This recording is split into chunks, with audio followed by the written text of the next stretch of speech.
Muy bien, buenas noches a todos. Bienvenidos a esta nuestra primera clase del Evangelio de San Lucas, el Evangelio de la Misericordia. Le doy las gracias a Michael Neal, que es el hijo del decano académico del Seminario de Notre Dame, Tom Neal, que está grabando esta conferencia para beneficio de nosotros, que podamos tener esta conferencia en esta noche. La razón que no estoy presente con ustedes es porque estoy en Baton Rouge en esta noche para la reunión del Comité de Ética del Estado. Así que les pido disculpas, pero podemos empezar esta clase hoy sin demora y con la bendición de la tecnología que nos permite poder ver una clase de esta manera. Así que el título de esta clase es El Evangelio de la Misericordia, el Evangelio de San Lucas. Y quería esta noche que vamos a empezar esta clase, que son 3 jueves corridos, poder dar algunos detalles, algunas indicaciones del Evangelio de San Lucas, tener algún resumen breve antes de entrar al tema en específico del Evangelio.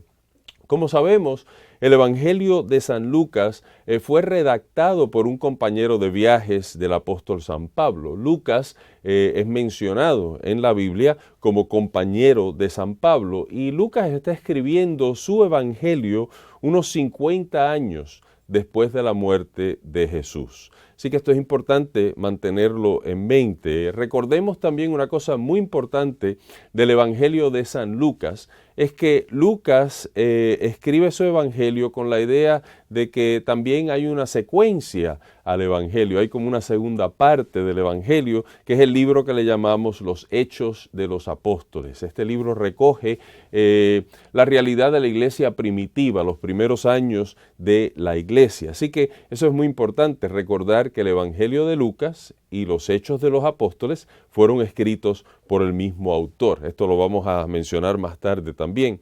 Recuérdense también que Lucas no era de origen judío. Lucas no era un judío. Su obra está dirigida a todos los cristianos que venían del mundo pagano, como él. O sea que esto es muy importante darnos cuenta. El prólogo del Evangelio de San Lucas, de hecho, que hace una alusión, una referencia interesante al proceso de redacción del Evangelio. Lo quería leer si traen sus Biblias, espero que hayan traído sus Biblias esta noche, pero se los puedo leer. En el Evangelio de San Lucas, él empieza su Evangelio de esta manera. Puesto que muchos han intentado narrar ordenadamente las cosas que han verificado entre nosotros, tal como nos las han transmitido los que desde el principio fueron testigos oculares y servidores de la palabra, he decidido yo también, después de haber investigado diligentemente todo desde los orígenes, escribírtelo por su orden, ilustre Teófilo, para que conozcas la solidez de las enseñanzas que has recibido. Así empieza Lucas su Evangelio. Lo pueden leer, es importante que tengan su Biblia, ¿verdad? Lista para poderla leer.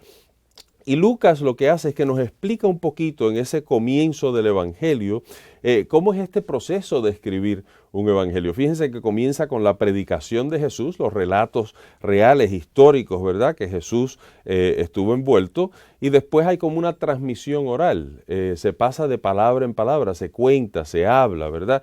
Y finalmente es la redacción del evangelio, que hay ciertas etapas y finalmente, ¿verdad?, vemos la composición definitiva de los evangelios. Así que Lucas hace una alusión a este proceso que es muy interesante. Y una de las cosas que es importantísima, nuevamente siguiendo estos primeros comentarios que simplemente están tratando de darnos una idea general del Evangelio de San Lucas, es que en el Evangelio de San Lucas se destaca el carácter universal de la salvación. En otras palabras, Jesús es el Salvador del mundo entero, no solamente del pueblo judío, no solamente de un grupo pequeño, sino que Jesús salva a todos. Y es interesante que los privilegios que encontramos en el Evangelio de Lucas no son por la raza o por nacionalidad o la clase social de la gente a que Lucas les está escribiendo, pero en cierta manera los privilegios en el Evangelio los reciben los pobres, los que no valen nada, los marginados, los necesitados. Esto va a ser importante. Recuérdense que este tema es el Evangelio de San Lucas, el Evangelio de la Misericordia. Así que estos son rasgos muy importantes del Evangelio. Jesús vino a buscar y a salvar lo que estaba perdido. Esa palabra va a tener mucha significación también para el estudio de este evangelio, lo que estaba perdido. Este es el evangelio de la misericordia, de la búsqueda de los perdidos. No hay duda que todo evangelio también va a ser exigente. O sea, los evangelios son exigentes por su naturaleza, porque es una predicación de conversión, de la llamada al reino de Dios. O sea que va a haber cierta exigencia, pero no hay duda que el evangelio de San Lucas es primordialmente un evangelio de la misericordia. Así que esa es la tesis de esta charla, en cierta manera. La tesis es que en el evangelio de Lucas vemos el perdón y la misericordia de Dios manifestada en una manera singular. Pudiéramos decirlo de otra manera, el perdón y la misericordia de Dios están en el centro de la misión de Jesucristo en la versión de su vida de acuerdo a San Lucas. Así que eso es lo que queremos, ¿verdad? Hacer como comentarios preliminares para podernos ubicar, ¿verdad?, en este evangelio y saber lo que estamos tratando. Muy importante tener esa breve introducción. Ustedes saben que ese mismo proceso que habla Lucas de cómo se redacta un evangelio es muy importante, porque piensen, cuando Lucas está escribiendo, ya Jesús había muerto hacía 50 años. Traten de pensar en términos hoy en día, ¿verdad? Si estamos escribiendo de un evento que pasó hace 50 años, es muy difícil el poder capturar las exactas palabras, exactamente como se dijeron.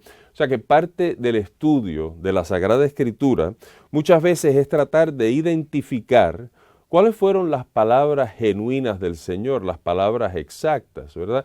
Y en la redacción, en el paso del tiempo, pues muchas veces se recoge la idea, pero no quiere decir que son las exactas, mismísimas palabras que dijo Jesús. Pero sin embargo, los escrituristas, los estudiosos, los que tratan de mirar más profundamente la palabra de Dios, a veces van buscando qué palabras de Jesús en el Evangelio, en los Evangelios, se pueden determinar que son realmente auténticas, que son las mismísimas palabras de Jesús, ¿verdad? Y es interesante, hay unas palabras en el Evangelio de San Marcos, el capítulo 2, versículo 17, donde muchos de los escrituristas dicen que probablemente estas son las palabras más auténticas de Jesús. Y si lo ven en sus Biblias, Marcos capítulo 2, versículo 17, Jesús lo que dice es lo siguiente: no vine a llamar a los justos, sino a los pecadores. Y qué palabras más bonitas, ¿verdad? El poder tratar de entender este mensaje de Jesús. En ese pasaje del Evangelio de Marcos, el contexto donde se dicen estas palabras es la respuesta de Jesús a la crítica de los fariseos, de los escribas, de los que estaban atentos a la ley, con relación a los que se sentaban a la mesa con Jesús. O sea que Jesús estaba recibiendo en su mesa a pecadores, a publicanos, a los colectadores de impuestos, y lo critican. Y Jesús les recuerda a esos que eran los expertos de la ley que Él no vino a llamar a los justos, sino a los pecadores. Y ese término es un término fuerte, ¿verdad? Pecador, cuando hoy en día inclusive cuando decimos pecador, pues ya suena como que es un insulto, ¿no? Y en cierta manera es correcto, porque en el tiempo de Jesús, la manera en que los fariseos y los escribas veían al pecador era un término despectivo. Lo interesante es que cuando Jesús usa ese término, no lo usa de la misma manera. De hecho, que Jesús no está hablando de los pecadores como si fueran un sectarismo, un grupo rechazado, ¿verdad?, que está en los márgenes, o reprobados por Dios, ¿verdad?, criticados por Dios, maldecidos por Dios. O sea que Jesús no está usando ese término. Recuerdo la frase, ¿verdad? No vine a llamar a los justos, sino a los pecadores. No lo dice como rechazando a ese grupo, al contrario. O sea que es un balance bien interesante, porque no es que Jesús ignora la realidad del pecado. El pecado va a estar presente y Él sabe, ¿verdad?, que realmente pues muchos de los que se están reuniendo son pecadores. pero no hay un rechazo o una negación de la existencia de los pecadores, ¿verdad? Obviamente a los pecadores Jesús los exhorta al arrepentimiento, los exhorta a la conversión, pero Jesús tiene una objeción con relación a la manera en que el pueblo judío, especialmente los que eran doctos, los que eran expertos en la ley, en la Biblia, en la palabra de Dios, Jesús sí tenía una objeción en la manera que ese grupo dejaba a algunos de los israelitas fuera de la alianza, fuera de la gracia de Dios, los rechazaban. O sea que Jesús lo que está haciendo con su predicación es levantar esas barreras que creaban divisiones. Y lo que estaba diciendo claramente era que todas esas barreras que creaban divisiones estaban en contra de la voluntad de Dios. Fíjense qué importante, ¿verdad?, entender eso. O sea que, en cierta manera, podemos decir que Jesús era más crítico de los que condenaban a los pecadores, como que estaban fuera del pueblo escogido, que a los mismos pecadores. Voy a repetir eso, ¿verdad? Jesús era más crítico con los que condenaban a los pecadores que con los mismos pecadores. Si se fijan, en la vida de Jesús, el arrepentimiento no era un requisito para que Jesús se sentara con el que se consideraba pecador. O sea que el pecador no tenía que convertirse antes de que Jesús se sentara con ellos a la mesa, sino que cuando Jesús se sienta con ellos a la mesa, en el caso, por ejemplo, de San Mateo, de los publicanos, ¿verdad? Las prostitutas, cuando se sentaban a la mesa, estas personas seguían siendo pecadores.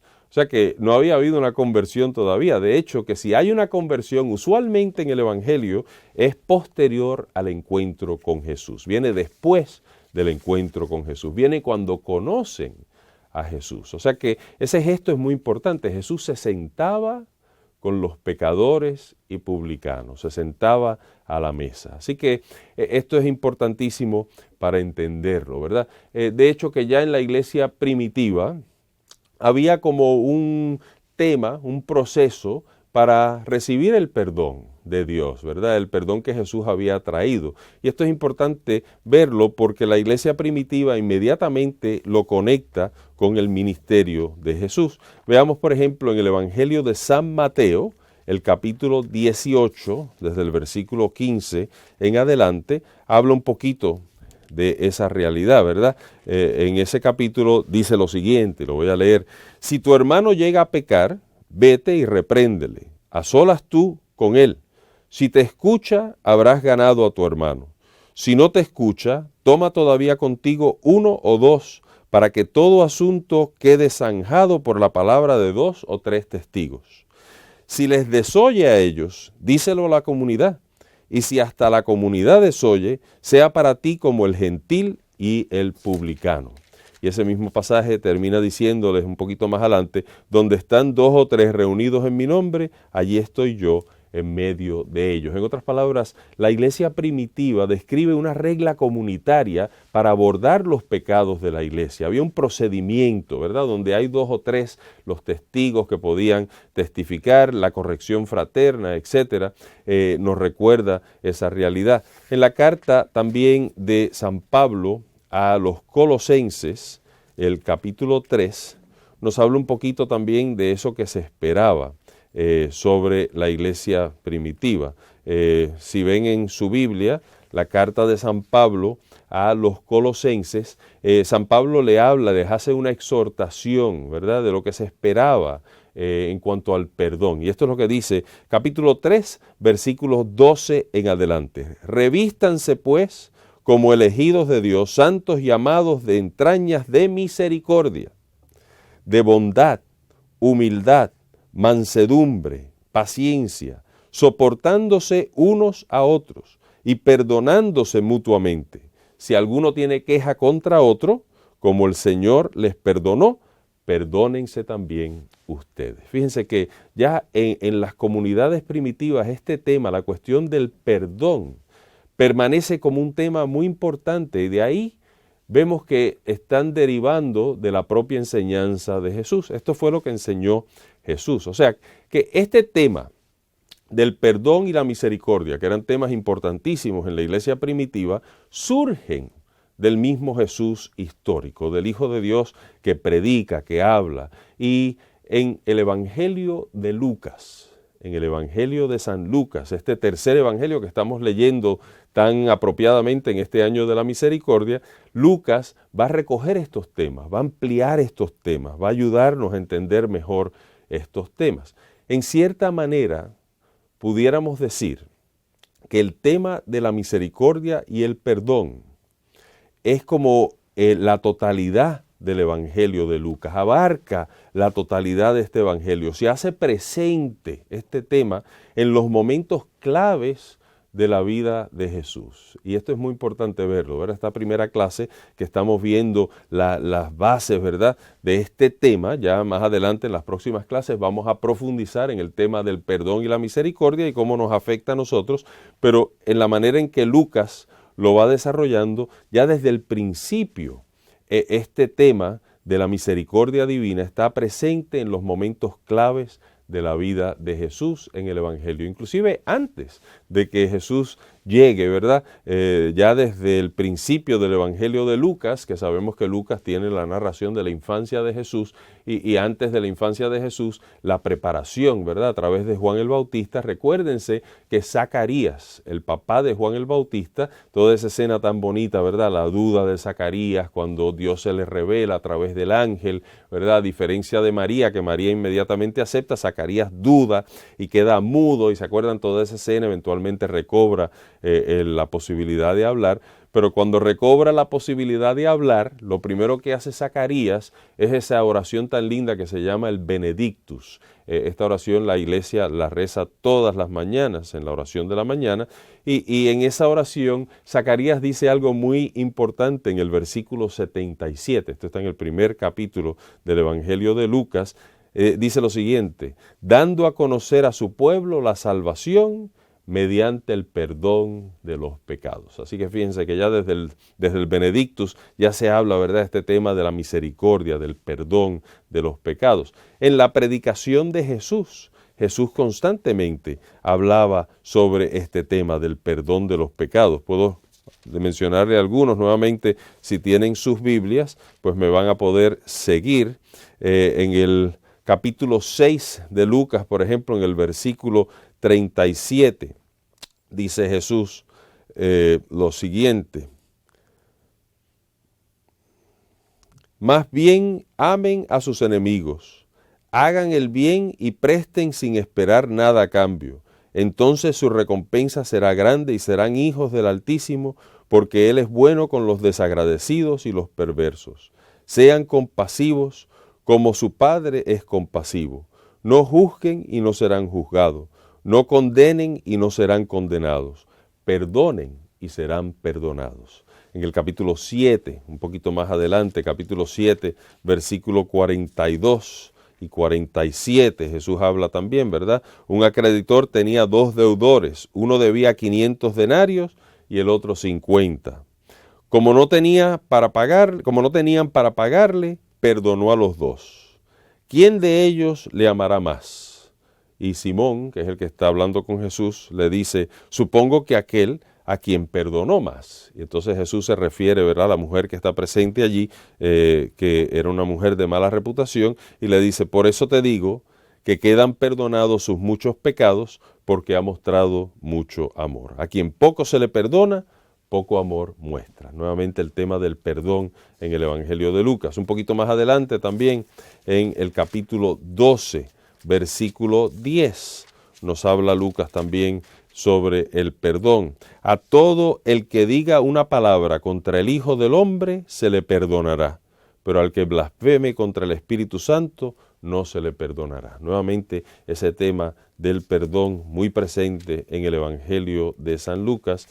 Finalmente en el capítulo 17 nos dice Jesús en el versículo 3, capítulo 17, versículo 3, anda pues con cuidado, si tu hermano peca, repréndelo, y si se arrepiente, perdónalo. Nuevamente ese tema del perdón, pero sobre todo en la cruz, cuando Jesús está crucificado, nuevamente en Lucas vemos este tremendo tema del perdón, ¿verdad? Desde el principio de la crucifixión, en el capítulo 23 de Lucas, versículos 34, ya Jesús comienza su suplicio en la cruz diciendo, Padre, perdónalos, porque no saben lo que hacen. No solo los perdona, sino que los excusa, ¿verdad? Les da una excusa, no saben lo que hace. O sea, nuevamente el tema del perdón. Los dos ladrones que estaban crucificados al lado de Jesús, ¿verdad? En Marcos, por ejemplo, en el Evangelio de Marcos, no entra mucho en detalles. El Evangelio de Marcos es bien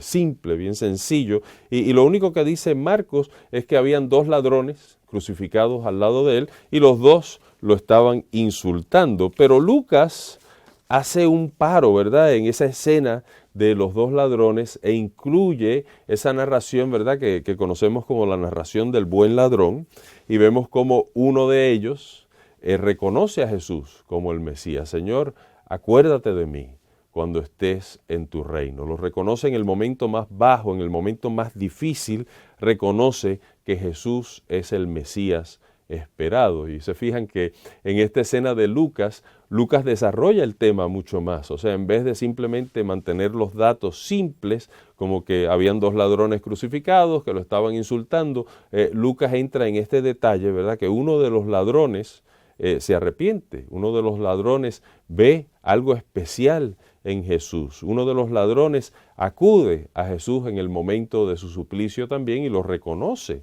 como verdaderamente rey, ¿verdad?, que era el título que tenía sobre la cruz. Posiblemente una de las fes más grandes del Evangelio, porque era el momento más bajo de reconocer a Jesús como el Mesías, un hombre crucificado. Para los judíos un crucificado era un hombre maldito por Dios. Así que este buen ladrón lo reconoce y el punto de Lucas, ¿verdad?, porque la respuesta de Jesús, en verdad te digo, hoy mismo estarás conmigo en el paraíso. Es interesante que Jesús y el buen ladrón, según el Evangelio de San Lucas, llegan juntos al seno de los bienaventurados. Un marginado, un despreciado, un ladrón, un hombre que había asesinado, que estaba condenado al suplicio de la cruz, también se transforma, ¿verdad?, en ese momento y entra junto con Jesús. Hoy mismo estarás conmigo en el paraíso. Es una imagen preciosa, ¿verdad? Hoy mismo vas a entrar conmigo al paraíso. O sea, que tú, que no has hecho nada bueno posiblemente en tu vida, pero a través del arrepentimiento, el Padre está dispuesto siempre a perdonar y juntos llegan al seno de los bienaventurados. O sea que inclusive el final del Evangelio de San Lucas, si vamos al propio final del texto del Evangelio, vemos ya a Jesús resucitado. Y en la escena de la resurrección, en el capítulo 24, los que quieren una cita exacta, versículo 47, en esa escena, al final de ya el relato de la resurrección, Jesús invita a sus discípulos a que prediquen, los manda al mundo, ¿verdad? ¿Y qué es lo que tenían que predicar? ¿Qué es lo que dice ese capítulo 24 que tenían que predicar los discípulos? Jesús les dice, prediquen la conversión para el perdón de los pecados. Que ahí nuevamente está el tema del perdón y la misericordia divina, bien señalados hasta en la última escena del Evangelio. Y en este texto, ¿verdad?, en este texto de la resurrección, en cierta manera ya está anunciando lo que la iglesia primitiva va a desarrollar, lo que la iglesia primitiva va a hacer a lo largo de todos los hechos de los apóstoles. Y recuérdense que es San Lucas el que escribe los hechos de los apóstoles. Este va a ser el trabajo de la iglesia, ¿verdad? Predicar la conversión al mundo entero, por todas partes, hasta los confines de la tierra, y el perdón de los pecados. Ese es el tema, ¿no? Ese es el tema de la predicación primitiva, la predicación de la iglesia primitiva. Y esta es la segunda parte del Evangelio de San Lucas. Es la obra de Lucas en los Hechos de los Apóstoles, es esa predicación de la conversión para el perdón de los pecados. Así que ya vemos cómo el tema del perdón y la misericordia son centrales en la vida de Jesús, en los acontecimientos más especiales de la vida de Jesús. Podemos decir que Lucas se ha ocupado en el Evangelio de que en los momentos más cruciales de la vida de nuestro Señor, el perdón y la misericordia se manifiesten de alguna manera. Esto es muy importante. O sea que ya estamos viendo, ven, cómo este evangelio arranca fuertemente con este tema y no lo suelta durante todo el evangelio, desde el principio, el Benedictus, hasta el final, el mandato de ir a predicar para la conversión y el perdón de los pecados. Todo el evangelio usa este tema del perdón y la misericordia divina. Así que ya con eso, ¿verdad?, hemos dejado por sentado cómo este evangelio se manifiesta de una manera especialísima con este tema. O sea que les he dado ya unos cuantos rasgos generales del Evangelio de San Lucas para que podamos irlo entendiendo, creciendo, meditando ese Evangelio que lo estamos usando todo este año, pero a la misma vez ciertas cosas muy específicas, ciertas citas muy concretas de momentos especiales en la vida de Jesús, donde en la narración de Lucas el perdón y la misericordia tienen una importancia tremenda. Así que por ahí estamos.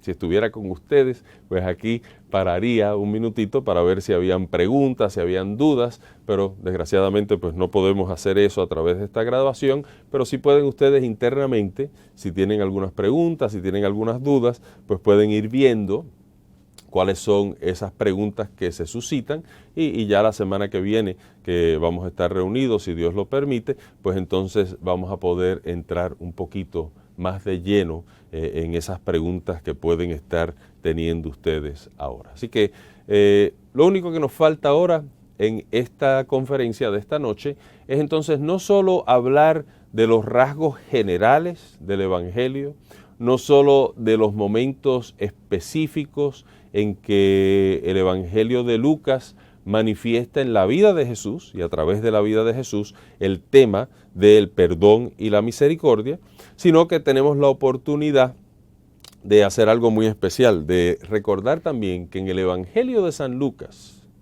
el perdón y la conversión, fuera de los momentos culminantes de la vida de Jesús, Lucas también ha insertado unos cuantos relatos en el Evangelio que son únicos para el Evangelio de Lucas.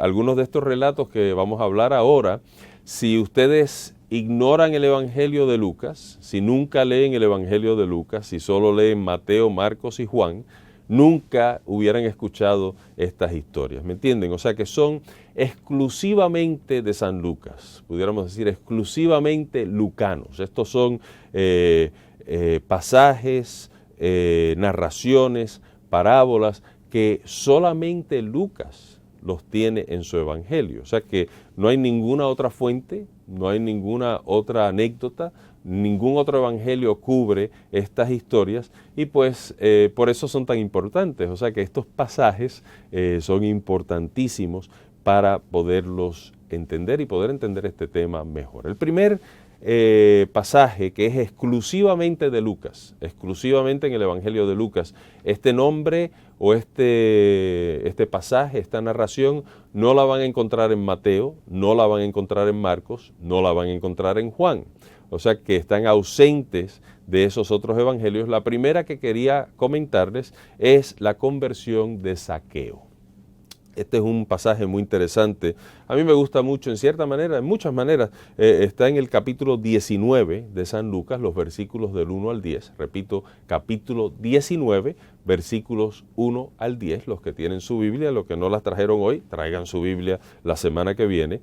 En el capítulo 19, versículos 1 al 10 de San Lucas está la narración de este hombre Zaqueo. Zaqueo era un publicano, era un colectador de impuestos. Zaqueo era un ladrón. Zaqueo timaba a la gente y amedrentaba a la gente porque tenía cierta autoridad y Zaqueo había explotado a mucha gente, ¿verdad?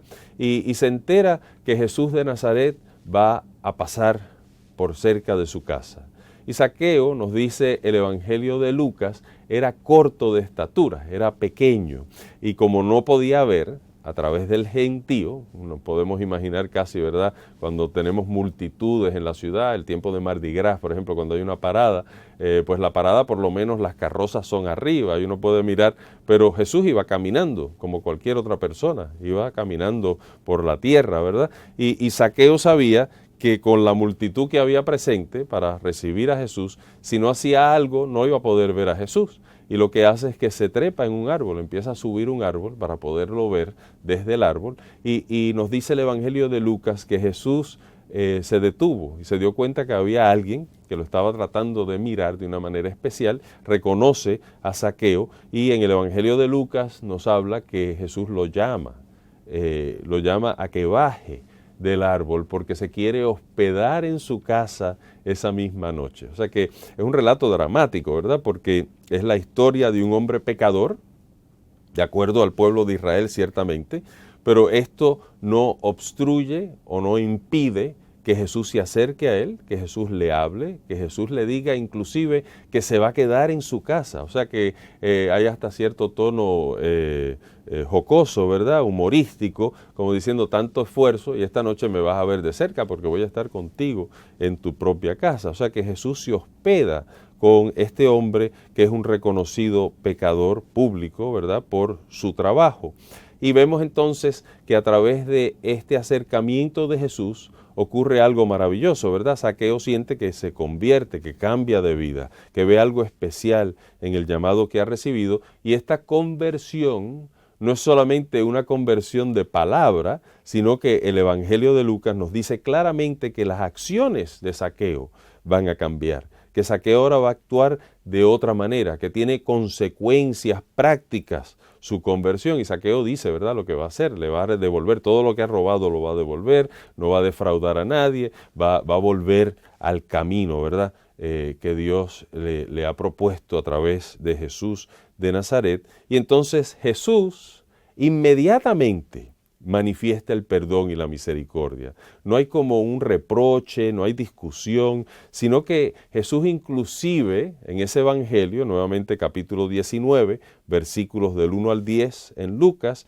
Jesús lo menciona como un verdadero hijo de Abraham. Fíjense qué interesante, ¿verdad? Porque prácticamente los pecadores estaban excluidos de ser hijos de Abraham, de ser del pueblo escogido. O sea que Jesús lo que está diciendo, un verdadero hijo de Abraham, es un miembro del pueblo de Israel. No está excluido, está dentro. Y Zaqueo forma parte del pueblo escogido, a pesar de las protestas de aquellos que lo descalificaban de esa posibilidad, ¿verdad? O sea que ya había sido descalificado de la posibilidad de ser hijo de Abraham y sin embargo Jesús lo reintegra a ese pueblo, lo reconoce como un verdadero hijo de Abraham, ¿verdad? Y no lo deja ahí.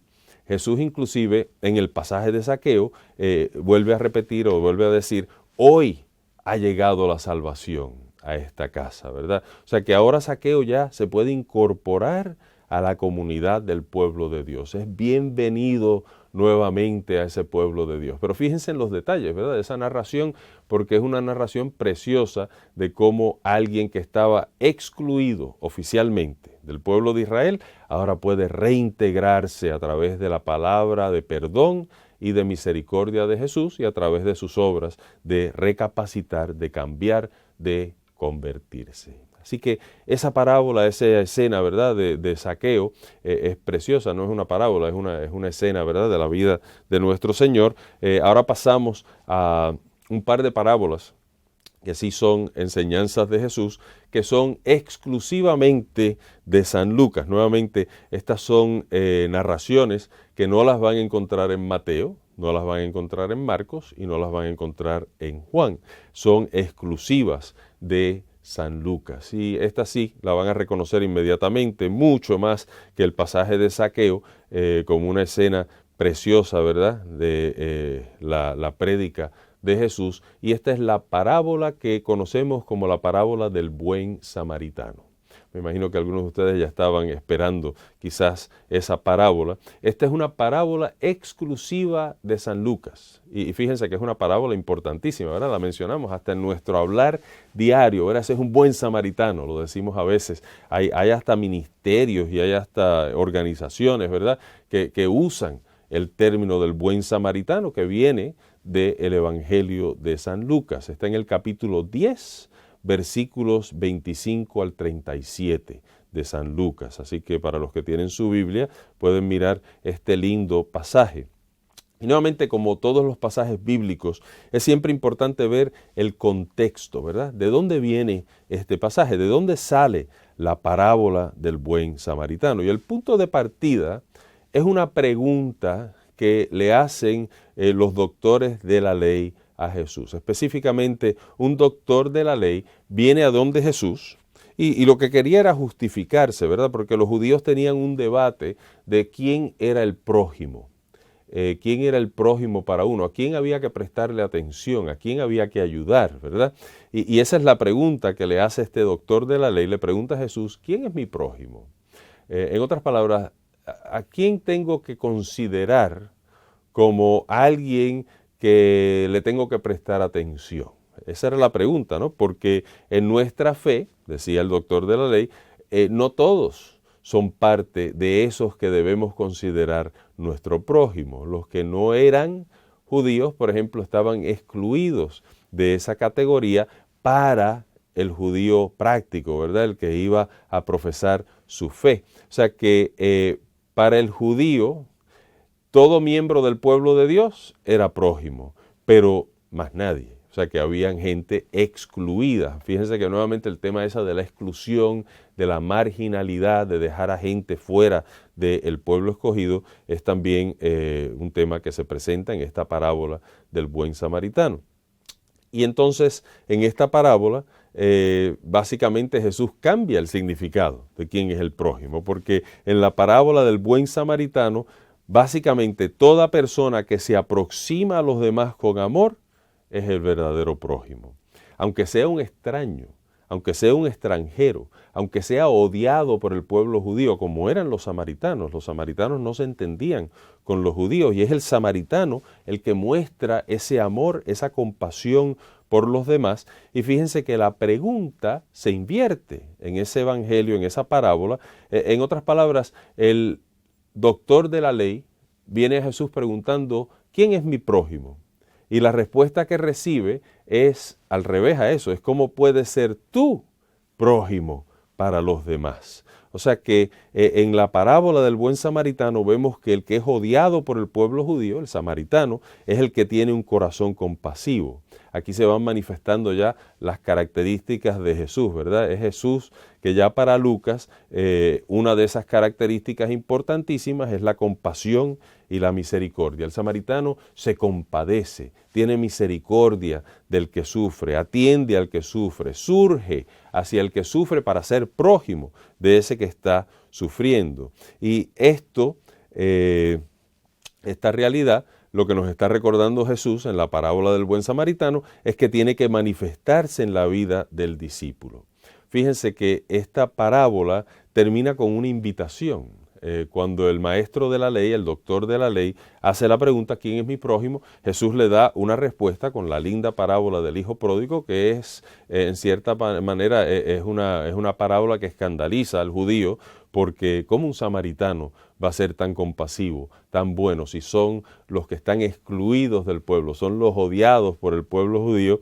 Y Jesús le dice, pues si tú quieres ser lo que Dios espera, tú tienes que ser prójimo para los demás. Y el final de esa parábola, cuando Jesús le dice, ¿quién se portó como prójimo? Y obviamente el doctor de la ley tiene que reconocer el que fue compasivo, el que asistió al necesitado. Y Jesús le dice, esa es la invitación, ¿verdad?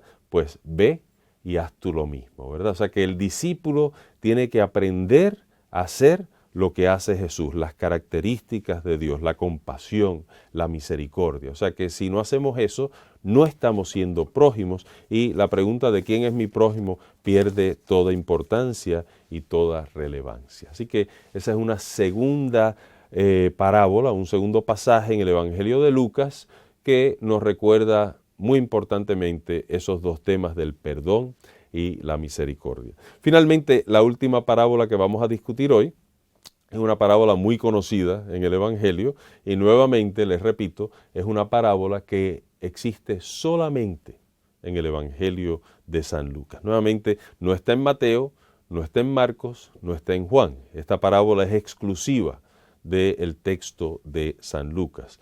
Y ocurre en el contexto de un capítulo que posiblemente es el capítulo más importante del Evangelio de San Lucas, el capítulo 15, porque básicamente es un capítulo que tiene toda esta enseñanza tan rica del perdón, de la misericordia, y le da una razón, una dimensión de qué es lo que motiva el perdón y la misericordia de Dios. Y esta parábola del hijo pródigo es una parábola, ¿verdad?, que tiene una enseñanza profunda y preciosa. De hecho, que esta puede ser una de las parábolas que en las clases futuras podemos adentrarnos mucho más, porque es una parábola que tiene mucha enseñanza.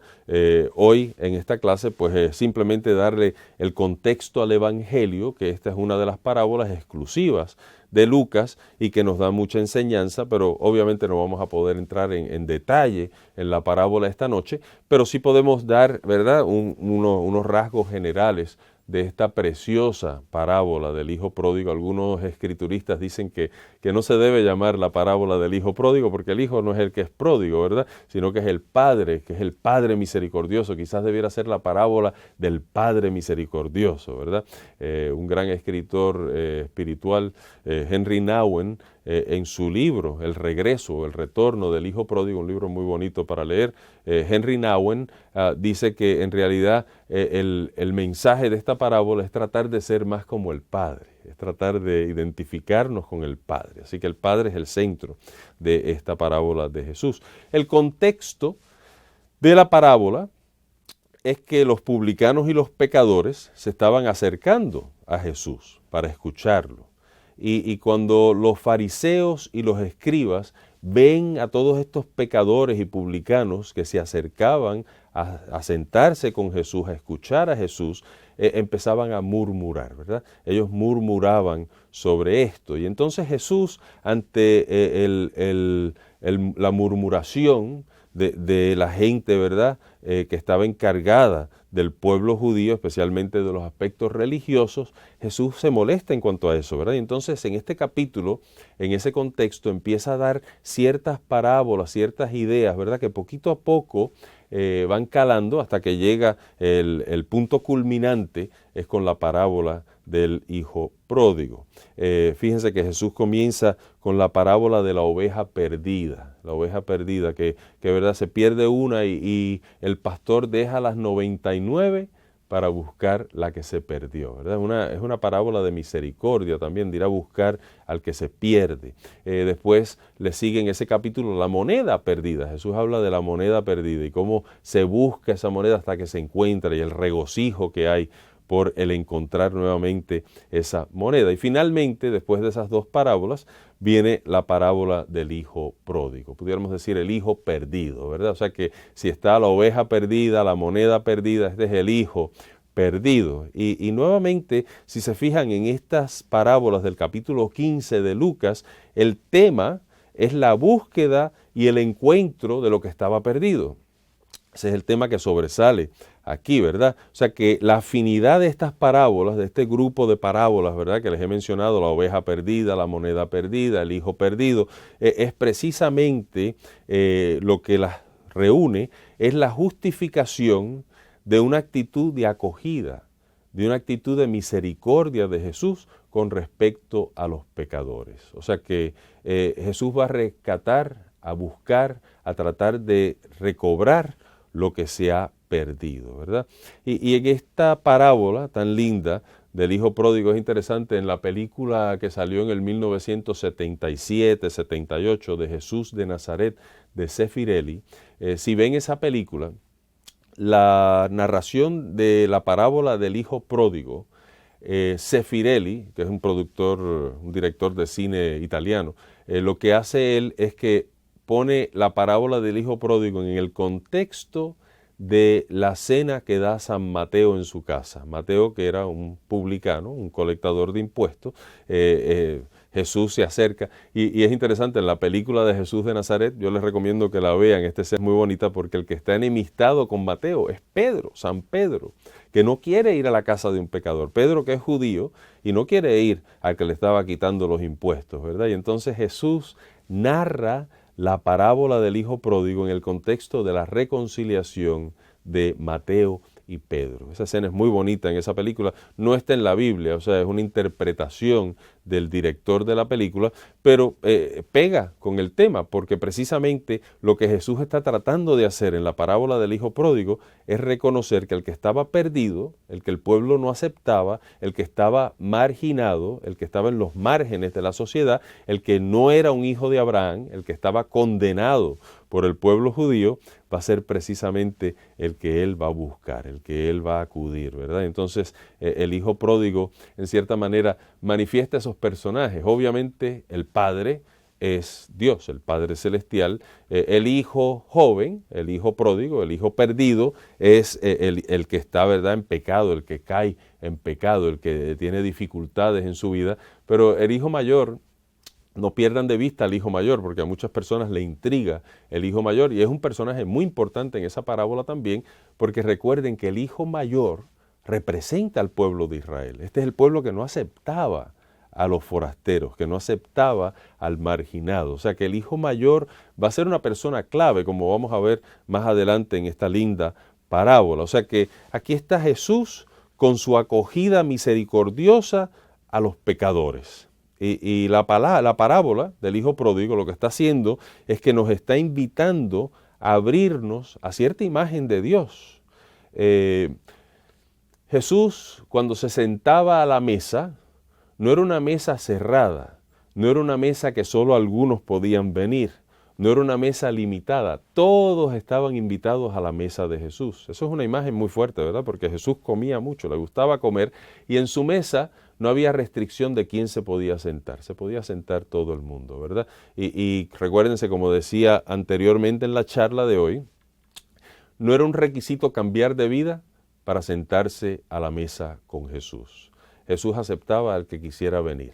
O sea que los pecadores, los publicanos, las prostitutas, la gente que estaba en mala vida, no tenían que convertirse antes de acercarse a la mesa con Jesús, sino que se sentaban a la mesa y en la mesa todavía eran pecadores. Si venía una conversión, era después del encuentro con Jesús. Esos son temas importantes de considerar. Así que esta parábola del hijo pródigo nos invita a abrirnos, a abrir nuestra mente, nuestro corazón, a una imagen diferente de Dios, de esta mesa abierta que Jesús manifiesta, ¿verdad? Es la imagen de un Dios misericordioso, pero que choca.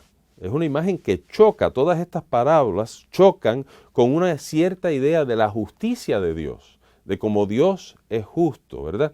Fíjense que este es el tema atrás de todas estas parábolas, ¿verdad? No hace sentido, ¿verdad?, dejar 99 ovejas por buscar una perdida. No hace sentido emplear todo el día buscando una moneda cuando puedo hacer otras cosas. El hijo pródigo, ¿verdad?, el hijo mayor, ¿en qué se queja el hijo mayor? El hijo mayor lo que está diciendo es: no es justo. No es justo lo que me está pasando, porque yo he estado todo el tiempo con el Padre y ahora este hijo que ha despilfarrado toda su herencia, se le va a dar un trato mejor que a mí, ¿verdad? Esa es la idea, ¿verdad? Eso es lo que está pensando el hijo mayor. No es justo, es una reacción espontánea, ¿verdad?, de cualquier ser humano. O sea que, en cierta manera, la parábola del hijo pródigo nos está diciendo que Dios ofrece a todos lo mismo. El hijo mayor lo único que tenía que reconocer es que él siempre había estado con el Padre, que tenía ese gozo, esa dicha de haber estado siempre con el Padre, como le recuerda el Padre: tú siempre has estado conmigo, todo lo mío es tuyo, estamos unidos. Pero la próxima frase con relación al hijo más joven es lo que nos reta, ¿verdad? Que Dios le ofrece a todos lo mismo, que este hijo hay que reconciliarlo, hay que traerlo nuevamente. No es un Dios impersonal, no es un Dios lógico en cierta manera, ¿verdad? No es un Dios que está medido como una máquina, que todo lo tiene que ver a través de un prisma de justicia, sino que al contrario, es lógico entender la alegría del Padre. El Padre ha perdido a su hijo y lo recobra. ¿Quién no entiende la alegría de ese Padre? Sin embargo, en la mente humana, nuestra mente piensa en una justicia neutral. Es como si Dios tuviera una justicia neutral, indiferente a lo que está pasando, ¿verdad? Es un Dios como que cuando decimos no es justo, lo que estamos diciendo es que debiera ser un Dios un poco más indiferentón, ¿verdad? Neutral, una justicia así ciega, y que los que no se adapten a lo que Él quiera, que se las arreglen como puedan, ¿verdad? Que esa sería una imagen más justa de Dios. Pero es que Dios no es una balanza impersonal. Dios no es neutral. Dios nos ama apasionadamente, ¿verdad? Y en particular a los pecadores. O sea que ese es el tema del Evangelio de San Lucas. Y lo que puede parecer una conducta injusta o irracional, en realidad está inspirada por el perdón y la misericordia de Dios. ¿Ves? O sea que estoy diciendo injusta entre comillas, irracional entre comillas, porque esa es nuestra mente. Pero para Dios no es injusto ni es irracional. Dios se vierte, se muestra apasionadamente buscando al pecador al que lo ha rechazado. Y básicamente, si leemos esa parábola con calma, nos damos cuenta que el hijo mayor tiene dos posibilidades. El hijo mayor o puede aceptar la actitud del padre, que es lo que el padre le está pidiendo, o si no puede cambiar, si no puede aceptar esa actitud, se va a tener que ir de la casa, ¿verdad? Porque el padre no va a cambiar. Es claro en esa parábola que no está convenciendo al padre, no le está dejando saber que tiene que hacer algo diferente. El padre sabe lo que tiene que hacer.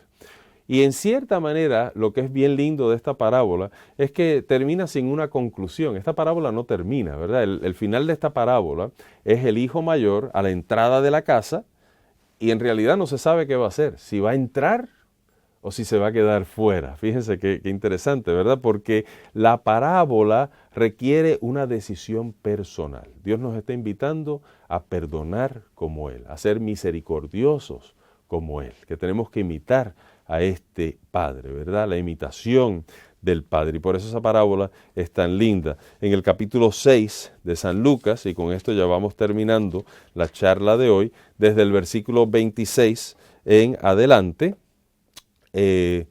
nos habla desde el versículo 26 hasta el 35, nos dice, ay de ustedes cuando todos hablen bien de ustedes, pues de ese modo trataban sus padres a los falsos profetas. Pero a ustedes, los que me escuchan, yo les digo, amen a sus enemigos, hagan el bien a los que los odien, bendigan a los que les maldigan, rueguen por los que les difamen. Al que te hiera en una mejilla, preséntale también la otra, y al que te quite el manto, no le niegues la túnica. A todo el que te pida, dale, y al que tome lo tuyo, no se lo reclames, y trata a los hombres como quieres que ellos te traten a ti. Si amas a los que te aman, ¿qué mérito tienes? Pues también los pecadores aman a los que les aman. Si haces el bien a los que te hacen bien a ti, ¿qué mérito tienes? También los pecadores hacen otro tanto. Si prestas a aquellos de quienes esperas recibir, ¿qué mérito tienes? También los pecadores prestan a los pecadores para recibir lo correspondiente. Más bien, amen a sus enemigos. Hagan el bien y presten sin esperar nada a cambio. Entonces su recompensa será grande y serán hijos del Altísimo, porque Él es bueno con los desagradecidos y los perversos. Sean misericordiosos como su Padre es misericordioso. No juzguen y no serán juzgados. No condenen y no serán condenados. Perdonen y serán perdonados. Así acabamos ya esta clase, estamos llegando al final. Este es el gran reto del Evangelio de Lucas, imitar al Padre. Este es el mensaje, estar abiertos a perdonar, pero no de la misma manera que pensamos nosotros. O sea que tenemos que estar abiertos a perdonar, pero de la misma manera que perdona el Padre. ¿Cómo es ese perdón del Padre? En la parábola del Hijo Pródigo no queda duda, ¿verdad? Es un perdón incondicional, no tiene condiciones. Fíjense que en la parábola del Hijo Pródigo el Padre recibe al Hijo sin reproche, sin juicio, no hay ninguna pregunta, no le pregunta qué hizo, dónde estuvo, inclusive no se encuentra en la parábola la frase yo te